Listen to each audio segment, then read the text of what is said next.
What's up everybody, this is Ambro with AMBG, and today we are going to preview the upcoming game Ratchet & Clank Rift Apart. Rift Apart is coming out for the PlayStation 5 only on June 11th. As always, if you liked the video, remember to give it a thumbs up, and if you want to see more content like this and you want to support the channel further, consider subscribing. It would really help and I greatly appreciate it.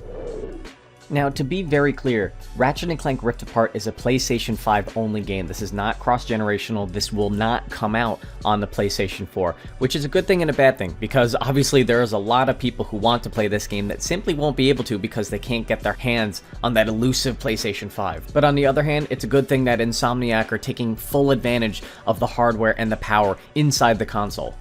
That aside, let's talk about the story of Ratchet & Clank Rift Apart. So the game's story actually picks up after the events of Ratchet & Clank Into the Nexus.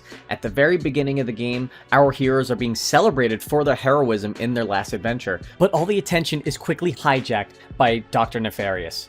Kind of like when you say a joke in class and it's really funny, but no one laughs, and then the cool kid just repeats it and says it louder, and they all laugh. It's kind of like that. Anyway, he comes in and he steals this weapon that's capable of opening up portals to other dimensions, and what he wants to use his Dimensionator weapon for is that he intends to open up a portal to a world where he always wins. As Ratchet and Clank try to stop him, they actually get separated and they tumble through the rifts in space. This ultimately leads to our heroes being separated, but what it does do is it introduces us to our new hero, Rivet.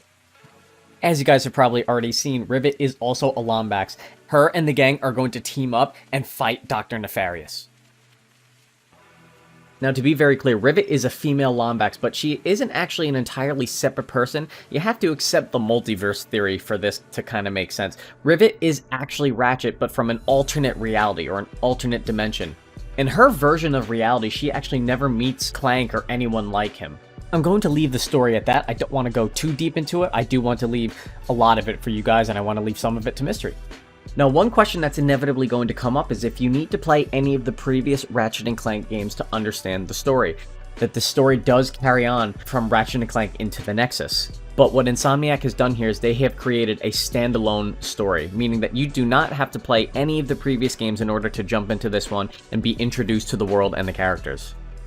While there are bound to be references to Into the Nexus in previous games, if this is their first time into the Ratchet & Clank universe, you will be okay. And I want to make that very clear. As far as gameplay is concerned, Ratchet & Clank is a third-person action platformer and shooter. You're going to start out with a basic ranged weapon and a basic melee attack, but as you go along in the game, you're going to unlock new skills and weapons to help you take out the baddies. Ratchet & Clank is known for having extremely zany and over-the-top weapons. Some of my favorites actually include the Pixelator from the 2016 Ratchet & Clank, as well as the fan favorite, the Rhino. Ratchet & Clank games are also filled to the brim with collectibles. Games like Ratchet & Clank are a little bit out of their time. You don't see many games like this anymore in today's day and age. Which is unfortunate because these games used to thrive in the late 90s and the early 2000s. I mean, you can think of all the different mascots from Banjo-Kazooie, Sly Cooper, and all of our fallen and forgotten mascots from that time period. So it's great that Ratchet & Clank has seen this revival in the recent years. Overall, the general gameplay loop of Ratchet & Clank is very simple. Go to a nice location, awe and beauty for a few minutes, take out your Rhino and blow shit up. But it has enough depth to it that enthusiasts will find some challenge with it and also enjoy a lot of the systems that are in play. The game is child-friendly. Don't let my sailor mouth deter you from buying this for your child, or for that little cousin of yours that you've secretly been letting them play GTA during all the family events. Now, being a PlayStation 5 exclusive game, Insomniac does intend on making full use of the hardware inside the new console. If you guys have seen any of the gameplays or the tech demos done for the game, they fully intend on using the PlayStation 5's insanely fast SSD. Now, this is going to lead to a very interesting game mechanic where you see different parts of the map loading in instantaneously. This is something that could not have been previously done on last generation hardware. And this is going to lead to some very interesting gameplay elements that we probably haven't been exposed to before. There have been games that have sort of done something like this, kind of like in Titanfall 2 where you're able to jump between time. But the way that that was done in Titanfall 2, it was done very streamlined. It was done in a way that previous generation hard drives were able to manage. Whereas in Rift Apart, this is not something that could be accomplished on those old hard drives.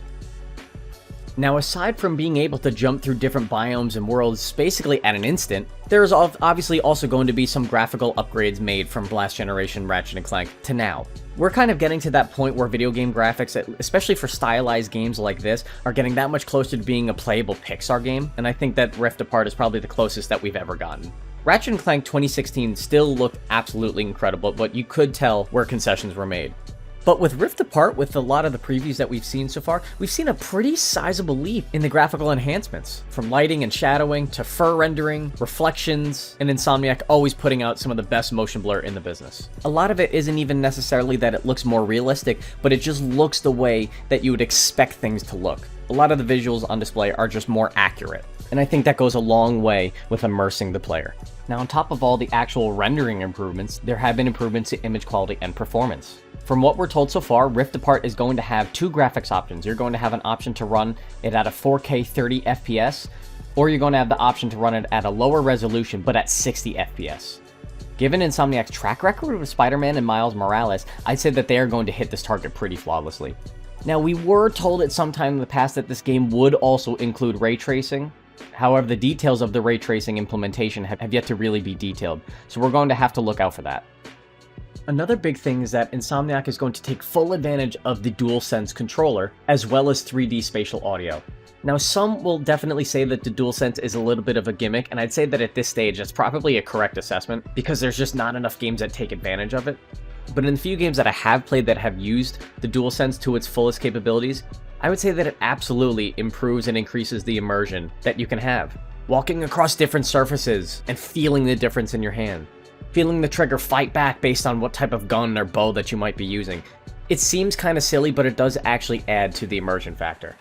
Another thing that I'm really excited for is definitely that 3D spatial audio. Now, that's something that is not entirely new to the gaming space. It's something that Xbox has had with Dolby Atmos in recent history, and obviously something that you can get on PC.